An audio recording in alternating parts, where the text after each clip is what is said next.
दिल्ली में आप और बीजेपी शराब घोटाले पर चल रही सियासी लड़ाई खत्म होने का नाम नहीं ले रही है। इन दोनों पार्टियों के बीच आम आदमी पार्टी की तरफ से जंतर मंतर पर सामूहिक उपवास किया गया। वहीं इस दौरान दिल्ली सरकार के मंत्री समेत आप लीडर ने उपवास किया।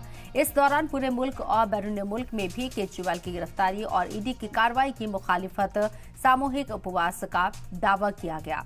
वहीं बीजेपी की तरफ से शराब घोटाला और शीश महल को लेकर जोरदार मुजाहिरा किया। बीजेपी लीडर ने selfie with Sheesh Mahal campaign भी चलाया। मुजाहिरे में बीजेपी रियासती सदर वीरेंद्र सचदेवा समेत बीजेपी के दिग्गज नेता मौजूद रहे।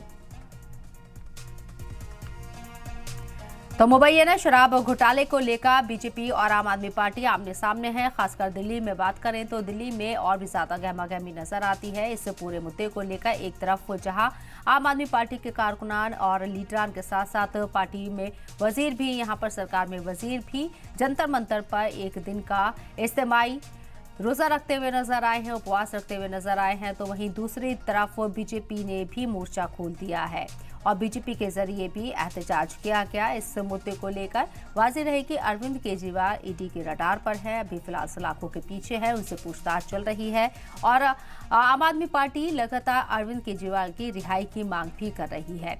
31 तारीख से ये पूरी मुहिम शुरू की गई है। दिल्ली के रामलीला मैदान में 31 मार्च को एक महारैली की गई थी। उसके बाद से लगातार इस तरह की एक्टिविटीज नजर आ रही हैं आम आदमी पार्टी की तरफ से।